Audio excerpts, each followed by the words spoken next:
Well, welcome to Focus Today. I'm your host, Perry Atkinson. What a delight to have back with us today Janice Dean. She is the Fox News chief meteorologist. She's a mom, and she's an author of a couple of books. We talked to her about her first book, Freddy the Frogcaster, but now her second book is out, Freddy and the Frogcaster and the Big Blizzard. All right. And by the way, it says by Janice Dean, the weather machine. Okay. Hi, Janice. How are you? I'm great. Janice Dean, the weather machine, of course, is the name that Shepard Smith came up with when I first started working here at Fox. And I apologize. I'm in my office, and of course, as we're talking, the phone is ringing in the background. Don't worry about it. Don't worry about it. Don't worry about it. Hey, by the way, happy birthday to all of you at Fox. 18 years. That's great. Amazing, right? I can't believe it. I got here in January of 2003, I believe. So I've been here over a decade, and it really is like a second family to me. They've been wonderful. You know, the job, of course, is fantastic. I love it. It's a dream come true. But the people I work with, right from my boss, Roger Ailes, down to, the staff here, the hair and makeup people, to all the on-air staff. I mean, it's really like a family here and a second family. So I'm so blessed to not only have a wonderful family at home with my husband and two sons, but I'm so grateful for the career that I've had and the wonderful family environment that I have here at Fox. You know, I have to say, Janice, it shows up on air. You guys are a family. You can feel it when you watch the programming. It's true. It's to the point of I've made such good friends. Megyn Kelly is one of my best friends, and she is godmother to my youngest son, Theodore, and I am godmother to her youngest son, Thatcher. So that's how much of a family it is here. So we couldn't convince you to move to Southern Oregon and work for the Dove free. Maybe retirement. When retirement comes a-knocking, we could talk about that. Okay. Well, listen, congratulations on your new book. You have a passion to teach children about weather. Tell us about it. Well, I've been here for 10 years, as I mentioned, and over the years I've had a lot of people that have asked me for recommendations of children's books to give to their kids, to their grandkids, nieces, nephews. And when I did my research, there were certainly books out there that were very simplistic, and then there were books that were kind of hard to understand, because weather can be quite challenging to understand. Even I have difficulty sometimes trying to explain it. So I wanted to sort of approach it from a kindergarten through grade 2 with a picture book with beautiful illustrations. Russ Cox is my illustrator, and I have a copy right here of Freddy and the Big Blizzard. This is my second book. So do I. I'm holding it up too. Yay, fantastic. Go, Freddy. But you can see, I mean, it's a beautiful cover. The illustrations are amazing. I actually have friends who don't have children, and they use it as a coffee table book. It's that beautiful and vibrant. So I think I succeeded in being able to have a great story about a frog who loves the weather, and the characters around him. The Frog News Network, Polly Woggins and Sally Croker are his favorite on-air frogcasters. So that those adventures continue in the Big Blizzard. And what I wanted to do with this book is kind of have kids know what to do in a preparation for a storm. It doesn't have to be a blizzard. It can be any type of storm, and what they would put in an emergency kit if there were a storm to roll through. So, this is the second one. There is a third one coming out. I'll give you a little sneak peek on that. That's coming out in July. It's the Big Hurricane, and what I wanted to do with that is, sort of take the scare out of hurricanes, why they happen, and also how to prepare for one if you have one that's rolling through your area. Wow. Well, congratulations. Big Blizzard. It's not global warming. It's the Big Blizzard. Oh, maybe that's a book in the future. Maybe Freddy could teach Al Gore a few things. Oh, there you go. Oh, that's wonderful. Well, congratulations. I'm assuming it's available at Amazon. Yes, Amazon and Barnes & Noble, Books A Million, and Walmart. I think we're going to be doing some signings at Costco coming up for the Christmas season. So it's a great book. I'm really proud of it. I'm really proud of it, and I think everyone will like it.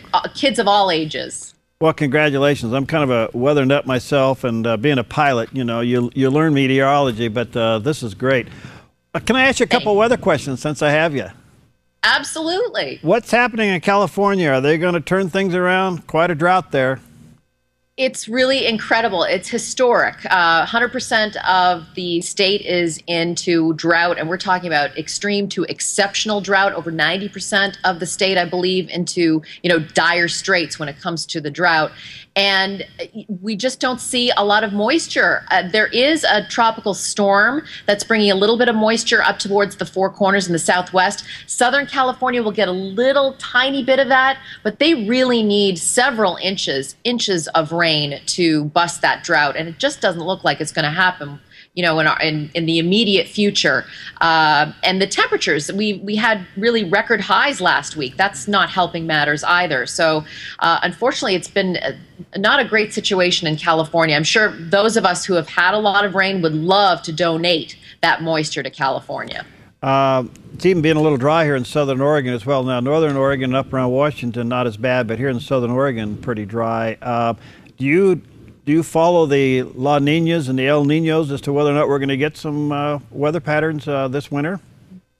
I've been looking at long-range forecasts, and it does look like we will get some moisture in there. We've really been into this weather pattern, Perry, where it's been high pressure anchored over the west, and we've had these troughs over the east. So it's been a tale of extremes where we've had a lot of rain over parts of the east, and then no rain really, relatively speaking, for the west. I think the pattern is going to change as we get into the winter months, and we will get some moisture in there.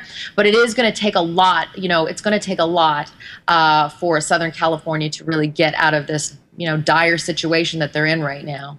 Yeah, and all the big fires this year were right here in our own backyard. You probably paid attention to that as well. Let me ask you one other thing. Now, California drought, it's really affected people worldwide because at the end of the day, it's the salad bowl for the world.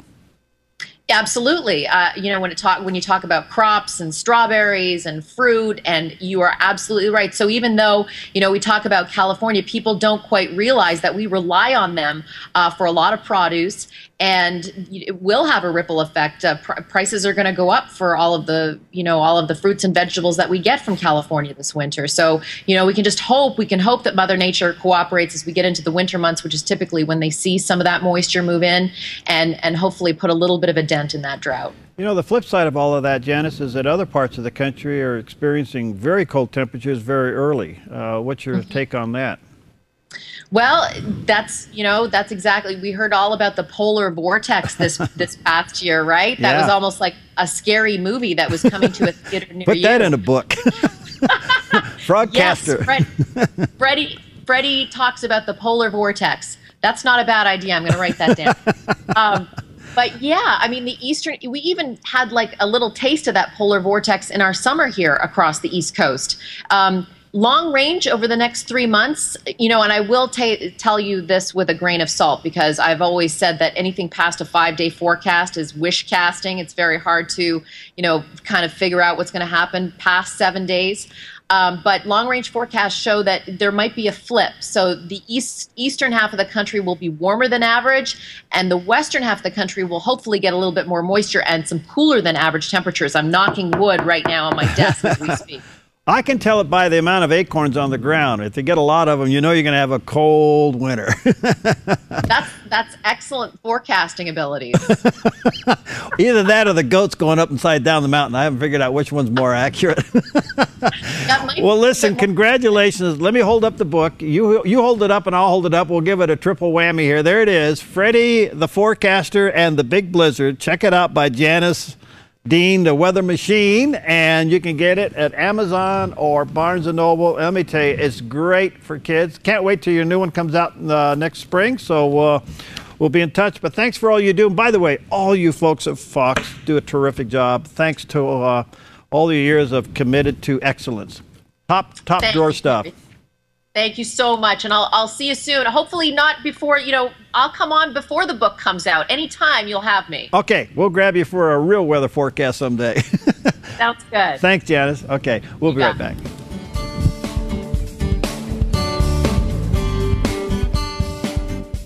Hi, I'm Paulina, and I work at theDove TV. Did you know that when you support theDove TV, you have a profound impact not only in our community, but around the world. It's your continued support that takes the inspiration and hope in the programs we produce and makes them available to the thousands of people who are watching these videos online every week. Help bring encouragement and hope to our valley and beyond by making a secure online donation today at our website, theDove.us.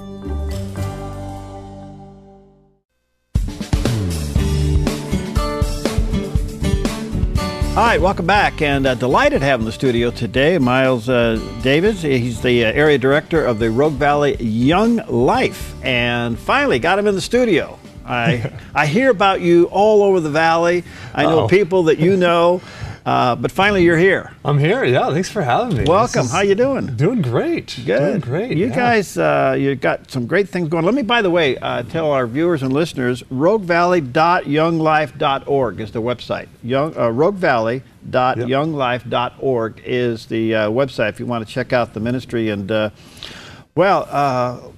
for those who don't know, what is the main purpose of Young Life? What is it you guys do? Yeah, our main purpose is to give adolescents and teenagers just the chance to get to know and to hear about Jesus. And you know, we go to where they are and we hang out with the kids and we show them the love of Jesus just by being with them. Wow. And that's what we get to do, and it's pretty fun. All right. Yeah. Now you do this through a variety of programs, right?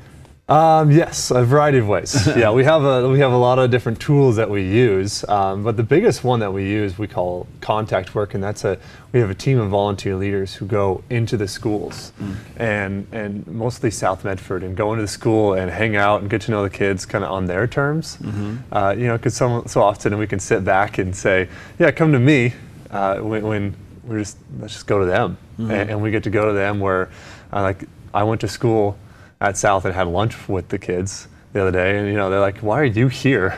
You know, because not many adults do that. Yeah. And that's the biggest one that we have. Are you allowed to do that, obviously? Yeah.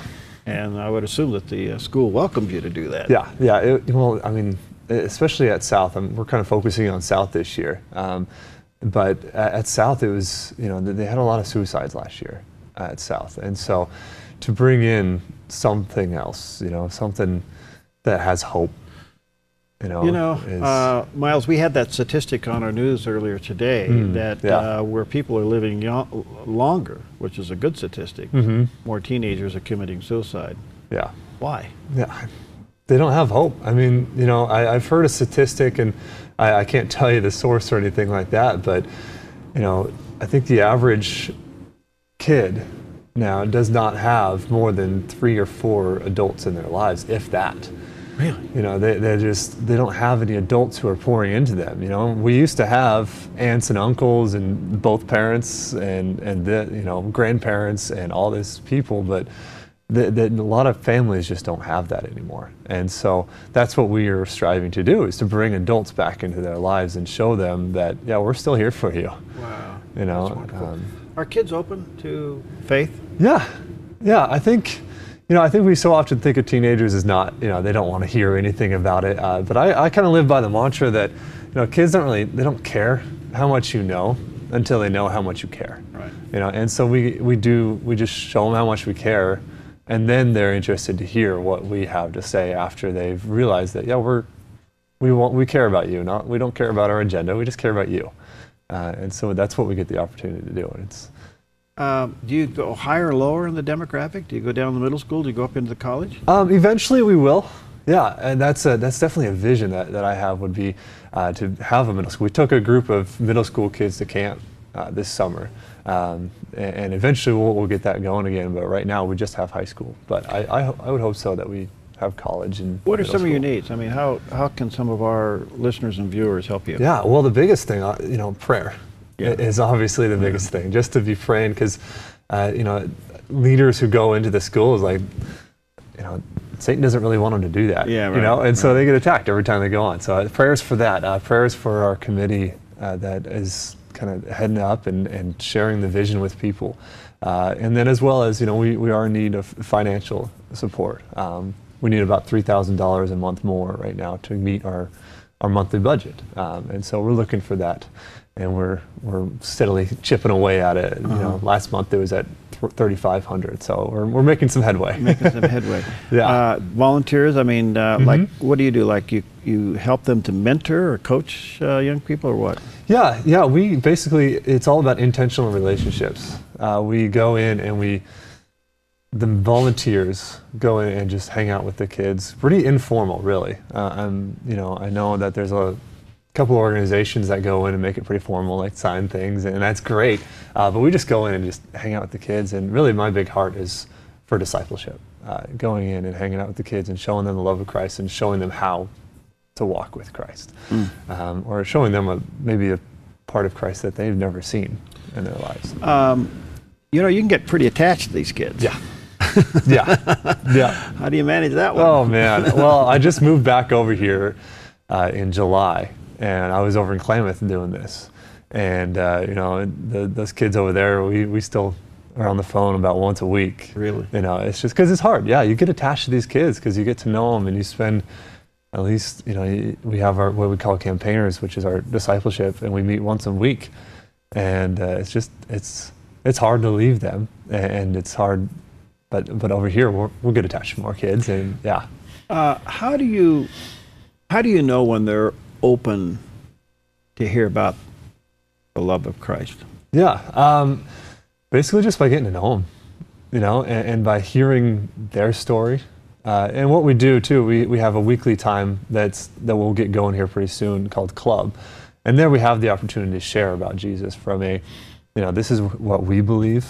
And this is what we know to be true. This is the Jesus that we know. And then we present it to them in that way, and we don't force it down their throats. And that's a big part of what we do. And so we just kind of leave it up to them. Like, if they want to listen, they can. If they want to ignore us, they can, but they get the opportunity to hear about them. I'm sure you've had some successes and conversions. Yes. Can you share any with us? Yeah, totally. Oh, man. One of the kids I was telling you about, his name, we'll call him Jason for now. He lives over in Klamath, and he first came to Club over in Klamath, and like a super shy kid, and didn't want anything really to do. He came because his friend brought him, and he was like, okay, this is way outside of my comfort zone, and he was super shy, and he'd show up with a hood on and that kind of stuff, and just because he has eczema, the skin condition, so he had rashes all over, so he was really conscious about that. But then he kept coming every week, and eventually, I started to get to know him, and we took him rafting down at Adventure Whitewater down in California, and he was like, this is awesome, this is fun. And then we took him to camp, and at first he actually pulled me aside. He's like, Myles, I don't want any pictures taken of me. So, wow. Okay, well, there's a lot of cameras around here. We'll do our best. But then by the end of the week, he was just photobombing, which means, you're getting in the background of people's pictures. And really, like, that's just a silly thing, but throughout that week, he found out that his identity was not in what he looked like, but in Jesus. And he gave his life to Christ, and that was 2 years ago. And this year, he's a student leader over in Klamath, and helping his friends come to know the love of Jesus. Isn't that wonderful? Oh, man, yeah. That's what it's all about, isn't it? Oh, man, yeah. Is it hard for a young person, teenager, they've accepted Christ, and they go back home into a home that doesn't believe? Absolutely. How do you support them in that? Yeah, I go with the mindset that camp is not the end game. Camp is the beginning game. That we go, and then after camp, once a week, we get together with the people that we took to camp. I think going to camp with Young Life is different from a typical church camp. You send them to church camp, and then you send them home, and the counselors stay there. We go back home with the kids, and we get to live life with them. And so oftentimes we're picking them up at their house and hanging out with them, going to their games. And so we try and bridge that gap, that when they come off that mountaintop experience, if you will, that we're still there. We weren't just there for the mountaintop experience, and that's really how we do that.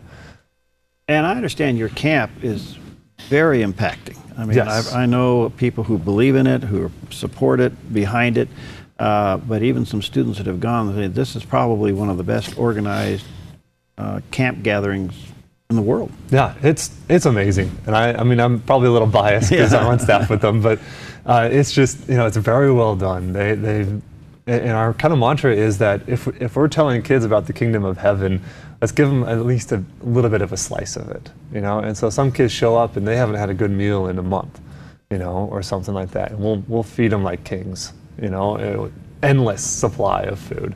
They get their own linen, or bed sheets, and there's all these awesome rides, and it's just really well done, and it's built so that the leader can form relationships with the kids, and I think that's what sets us apart. Wow.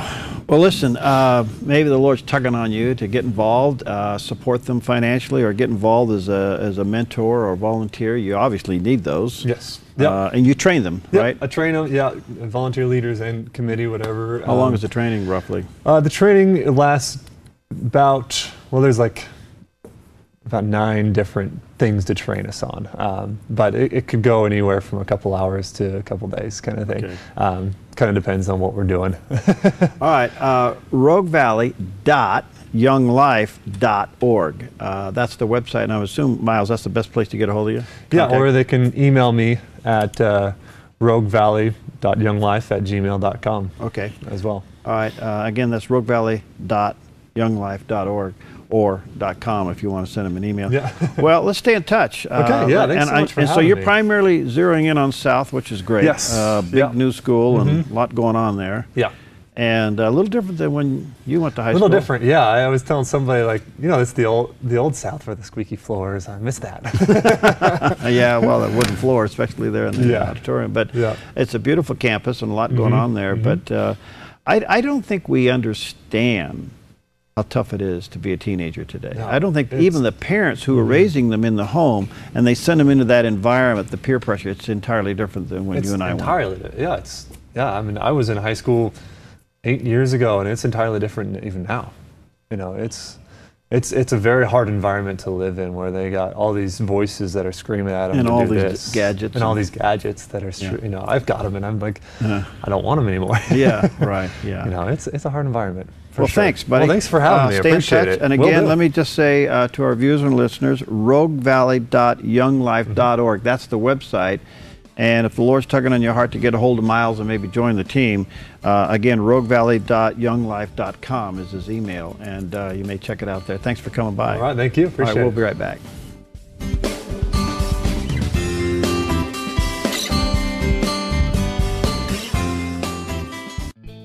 Hi, I'm Daniel and I work at theDove TV. Compared to Portland, Seattle, and LA, Medford might be considered a small market, but at theDove, we're excited about the opportunity to make a big impact right here in our community. And you help make that happen. Did you know that more than 90% of our income comes from people like you? You can help us now by making a secure online donation at our website, thedove.us, or by phoning 541-776-5368.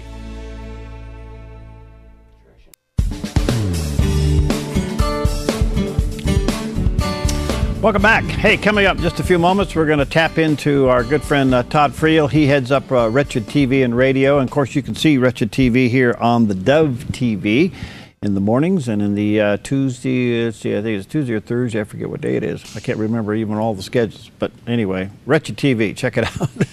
And recently, Bill Maher, who is an interesting gentleman. He's one of the late night talk show guys, and he's made some pretty big statements and has made news because of it.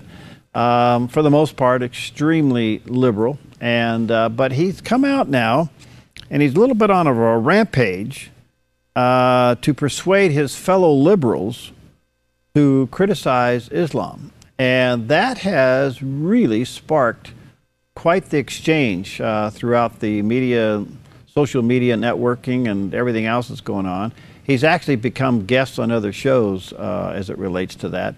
So I'm kind of anxious to see what our good buddy Todd Friel has to say about Bill Maher's rampage against his fellow liberals. And then one of the other things that kind of want to get his take on, Jimmy Carter, former president of the United States, President Jimmy Carter, turned 90 this past week.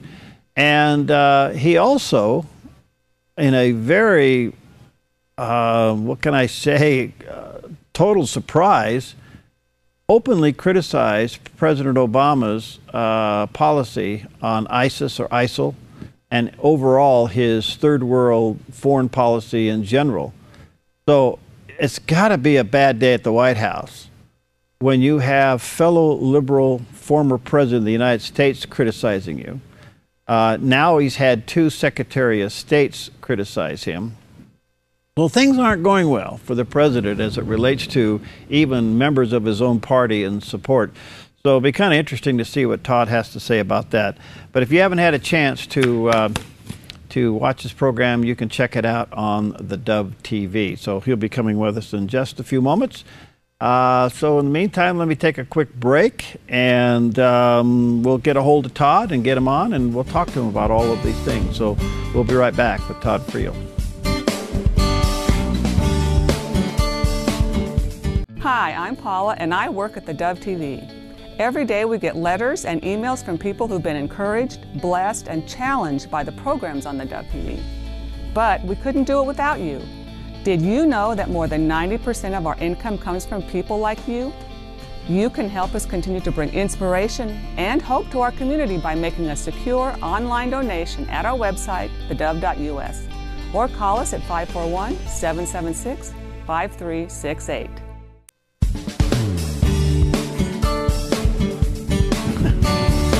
Well, we're back. We found him. He was underneath the desk taking a nap, and or he could have been in the light fixtures up above, because he does all things. He's a cameraman, he's a host, he's an editor, he's a writer, and he's full of energy. Here he is. You're going to feel this, Perry, because I was busy. All right, you're going to have to lean back a little bit, because you lean back. There, boy. Now say that again.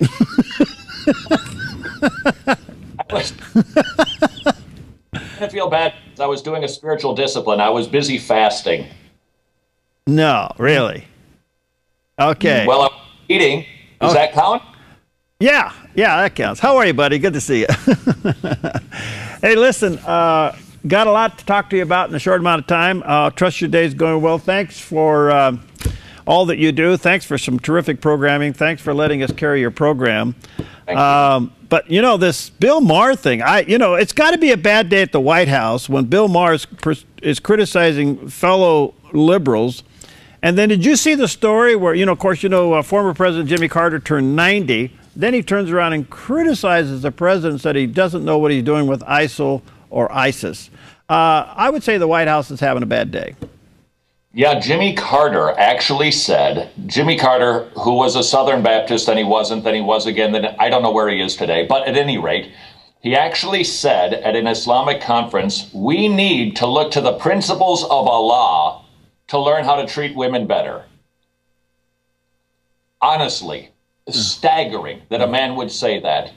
It's so interesting to watch this with Bill Maher, because so many people like Ben Affleck are trying to bend over backwards to suddenly defend religious people, not Christians, but Muslims. This is Romans 1 territory to me, Perry. This is where people, their minds are becoming so darkened, they're so unable to think. We call it the noetic effects of the fall, that our logic and our reason is we can't be reasonable, we can't logic, we can't get it, and you're seeing that on full bloom display with Ben Affleck as he tries to defend Islam as a peaceful religion. And if I could say this, Perry, at least we're starting to get warmer in the dialogue regarding Islam. Mm-hmm. The issue is not judging Islamic people. We miss the point. It would be like trying to judge Christianity by saying, look at those Christians over there. Well, which ones? How serious are they? That's not the point. The question that needs to be asked is, what is the holy book? What does it say? What does it promote? Let's talk about facts. Let's talk about what their religion teaches, not the behavior of some of the followers. So they didn't get to that with the Bill Maher-Ben Affleck conflict, but we need to. That's what we need to be bringing up. We're not judging people. We wouldn't want to do that today.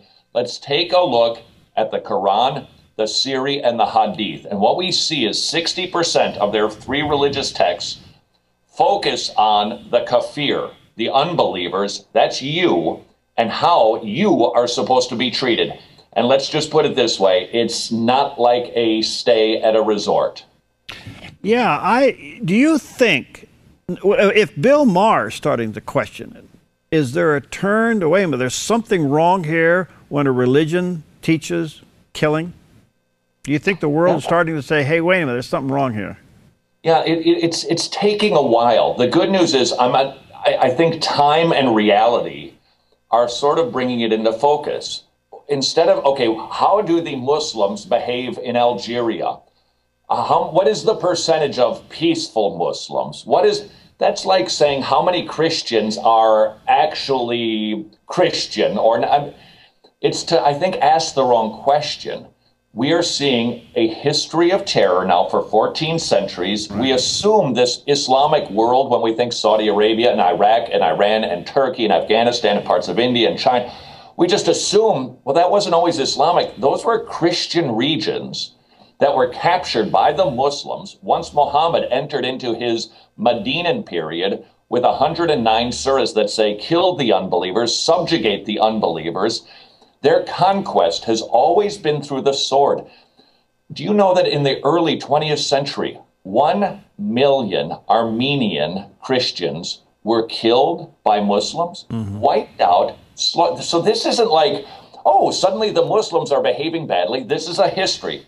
But let's stop talking about the Muslims and get to the source of their information, their holy books. Why do Muslims not try to connect the dots between Ishmael and Muhammad? There's about a 900-year period in there that they ignore. Why don't they try to figure that part out?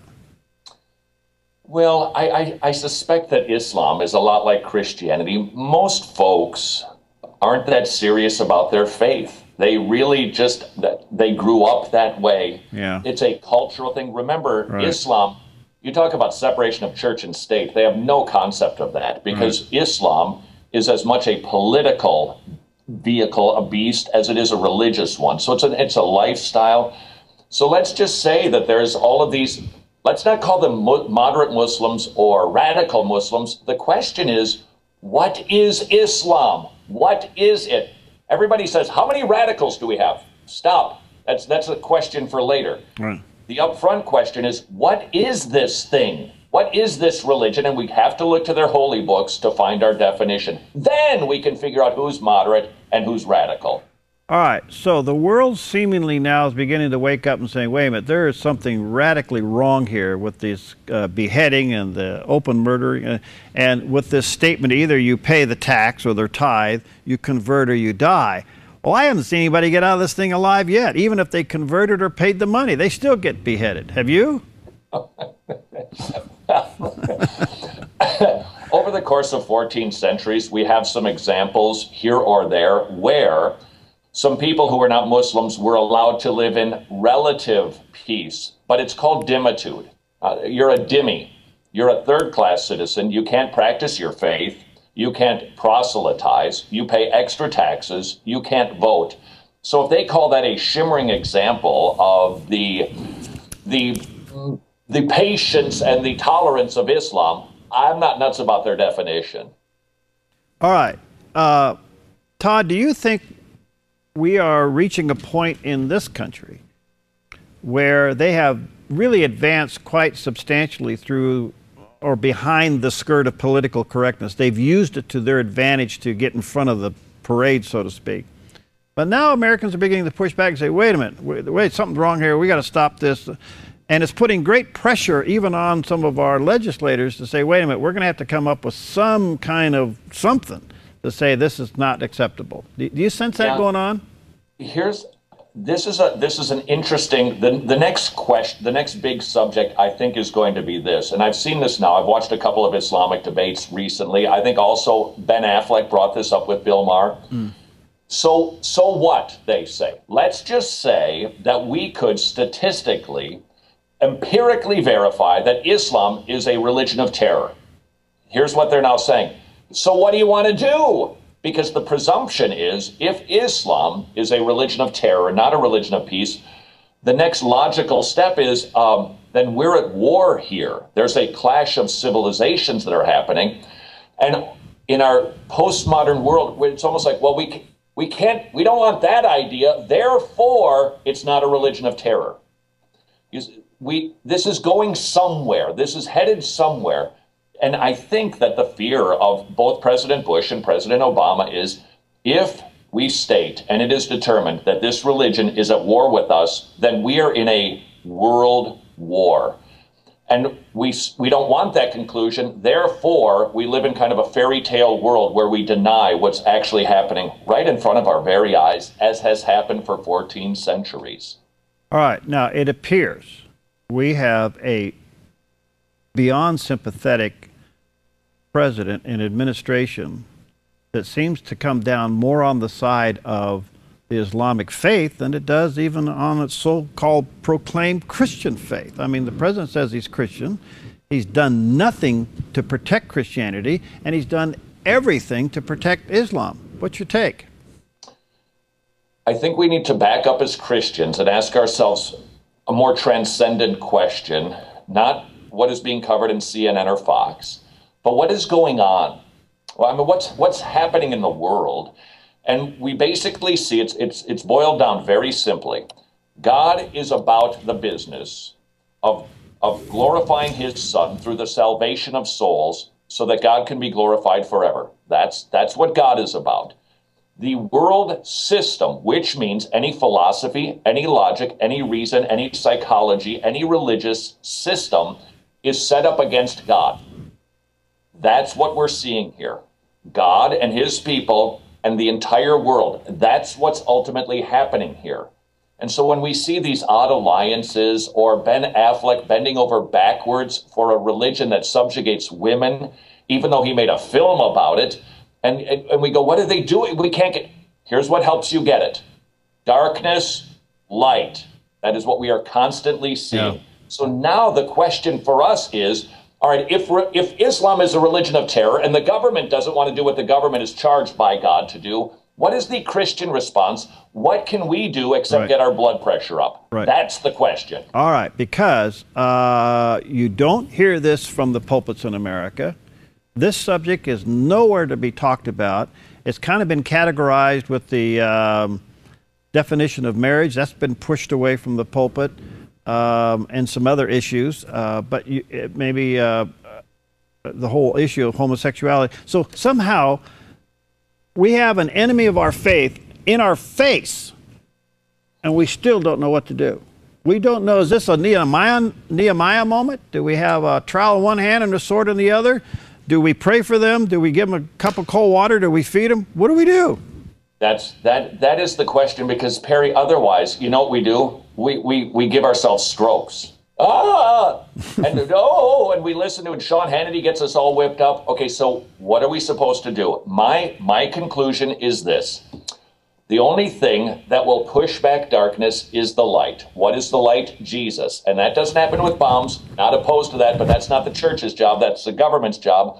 Our job is to obey the Great Commission and make disciples. If Osama bin Laden had been born again, 9/11 would not have happened. Our mission, our marching orders, make disciples. And you say, I don't know a Muslim. All right, witness to somebody you do know. They get saved and maybe they know a Muslim. Our marching orders are to proclaim the good news of the gospel. That's the only thing that will push the darkness back. All right. And that's hopeful, Perry. Yeah.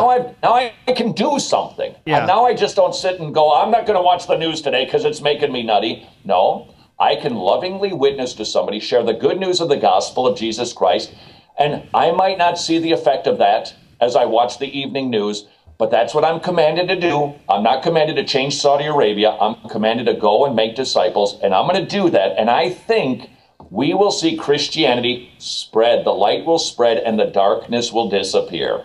Well, that's why I'm honored to partner with you, because I believe media is the mission field for America, if not the whole world.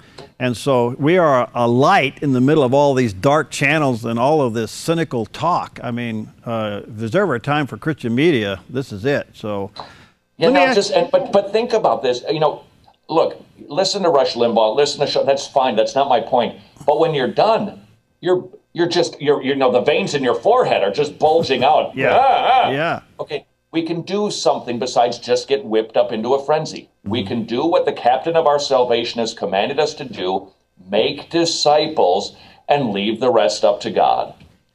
Let me move you over to an area that you and I have really never talked about before. So if you're uncomfortable with, let me know, and I'll still pressure you. Now, I want to get into a little bit of eschatology, because look at this. We got earthquakes all over the place. We've got volcanoes going crazy. We got every country in the world upside down. There is no stable economy out there. And we've got the Islamic faith out there killing people and beheading people. We can't get our allies to agree on anything. And now we got Ebola spreading across the world. Are these the end times? The one-word answer is yes. And they're all end times, if you will, since Jesus ascended into heaven. Now, that wasn't the answer, though, that you're digging for, are you? No. Listen, I'm not trying to have you set a date, but we can't ignore these signs, Todd. We can't ignore these signs. No, you can't. The question is, what do we do with them? I would like to perhaps offer, not that I've got a new take on eschatology, because after all, Nicolas Cage has it figured out. I'm kidding. Yeah, right. Well, have you seen it? I went and did the movie. Yeah. Perry. Yeah. Do you know how difficult it is for a movie on the rapture to never mention the name of Jesus Christ? That's not easy to do, but somehow they were successful. At any rate, I would like to... Okay, Jesus gives us signs. We read about signs in 1 Thessalonians, but Jesus also tells us no man knows the day or the hour. So the question is, do we use these signs to determine when Jesus is coming back, or were these signs given as something else? And I would like to suggest to you that these signs were given not to tell us when Jesus is returning, but to remind us that he is returning. So when I see Islam, I go, it's okay, Jesus is coming back. When I see earthquakes, Jesus is coming back. When I hear about Ebola, Jesus is coming back. I think those signs were really meant to do two things: comfort us and to incent us to get on it. The days are short, start evangelizing. So I don't use those signs to say, I think we're getting close, but to remind me that Jesus is coming back and I need to be the bride who is busy getting ready for his return. That's my take on end times. That's beautifully said, because it also should create us a sense of urgency to evangelize, a sense of urgency to go out and make disciples, don't you think? And without being defeatist, and without not engaging anymore, can you not watch this stuff that's going on in the news and go, Lord, would you please come back soon? Yeah. Please return. Because we see the effects of sin. What is everything that is happening in the world? Bottom line, sin. Mm-hmm. And these signs should make us sick of sin and longing for heaven and for the return of Jesus, which is why, I think after the book of Revelation and those videos, come, Lord Jesus, this is yikes what this thing looks like it's going to be. Return, come quickly, should be our plea as we watch the evening news. How do you fight? Oh, maybe let me rephrase that. It appears that the church is suffering from a severe case of cynicism. And I don't know if that's a product of our environment, because we're listening too much to talk radio. And I believe in it, don't get me wrong, but at the end of the day, you're absolutely right. It leaves you kind of hopeless. But we seem to be extremely cynical today. Yeah, it sounds to me like you just read an article by Kevin DeYoung that was really reviewing a book by John Somerville titled How the News Makes Us Dumb. And I think it also makes us agitated. I think it puts us on edge. And I just check this out. You do a thermometer gauge on yourself. I'll do it on myself. But some people, they're just ready to blow over anything that happens, and their kids make them, the kids knock over a cup of milk, and it is like World War III for some people. Right. Just wondering if that's because the news puts us on it. Breaking news! Yeah. Special news alert! We've got to follow. Tracking, you've got it! And that whole attitude and that whole tone sets us on edge, keeps our pot on a low boil, So when little things happen, we just erupt. I think that's a good question to ponder. Is the news making me cynical? Yeah, because at the end of the day, we end up becoming a product of our environment. So maybe we ought to change some of the things we listen to and watch. and the stuff and the news. Look, I get it, being in touch, but the reality is we're only as in touch as some producers inform us. We're not, Perry, I don't know what's going on with your next door neighbor, so I'm not in touch of about 7 billion people around the globe. So news doesn't inform me that way, but the other thing the news doesn't do is it doesn't teach me anything lasting. Go read Time magazine from 6 weeks ago and you're like, this has no relevance for my life. Exactly. We need to just watch our balance, not eliminate the news, but perhaps replace it with something that's more transcendent, more noble, more eternal. You know, Todd, we get a lot of letters and emails here at the Dove Radio and TV network, and I've been through the years somewhat kind of, and yours too, but we somewhat have been categorizing them. It's been interesting because they fall into two areas, and it's this one. Number one, what is truth? And number two, who can I trust? Yeah. I mean, isn't that the church's golden hour? We got the truth, and we know who we can trust. Boy, that's the debate again. World system. We know the truth. We've got the answers, or God. And my question for anybody who's an atheist or an agnostic is, I'll bypass where did even the concept of truth come from? But what is your truth based on? The thoughts of men. The Bible claims to be the thoughts of God. It's been proven, it's tried, it's tested, it's been found reliable. Why are you putting your life and your eternity into the hands of men who continue to fail when you could put your trust in the way, the truth, the life, who's proven himself to be so? I don't understand why an atheist or an agnostic wouldn't want that. Why would anybody want to run and join a religion that kills people? Why is this religion growing? Because it kills people. Wow. That's a sad answer. It's conversion by the sword. There are very few converts that become Muslim because they go, you know what? This is really going to help me to live, and it's going to secure my afterlife. Your afterlife is never secured in Islam, which, by the way, is why the prisons are a fertile feeding ground for Islam. We saw that in Oklahoma. You find yourself some angry young men, and you tell them this is your vehicle for exercising your power, and that's very attractive to people who are angry, who are perhaps disenfranchised, and it's antithetical to the Christian gospel. Islam basically says, kill, and you might go to heaven. Christianity says, Jesus was killed on your behalf, so you can go to heaven. That is light and darkness at its basic level. All right, Todd, got about a minute left. What would you say to our fellow believers that are just kind of wore out and burned up? Yeah, don't grow weary. We're not charged to lament. We are not the hopeless people. We have great hope. Turn your eyes upon Jesus, look long at his wonderful face. The things of this earth will grow strangely dim in the light of his glory and grace. Jesus said to the disciples who were worried in John 14:1, don't be troubled. I go to prepare a place for you. We have Jesus. Our sins are forgiven. We have a future. We have a hope in eternity. Focus on that, and that will incent your activities and your attitude on earth. You're a delight and an inspiration, my friend. And again, we're honored to carry your program. Keep up the good work. I don't know what you're going to do in the future. You got anything that you're not telling us? Yes. Okay. And that's it.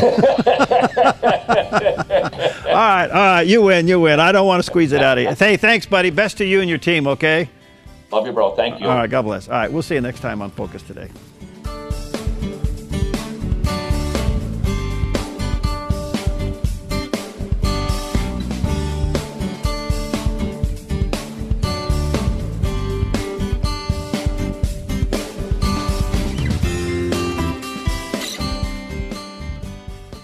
Hi, I'm Jim and I work at theDove TV. Every weekday between 6 and 8 a.m., our award-winning news and sports team bring you the best morning show around. It's live, it's honest, and it's a whole lot of fun. And you help make it happen. Did you know that more than 90% of our income comes from people like you? You can help us continue to air local programs that share your voice by making a secure online donation at our website, thedove.us.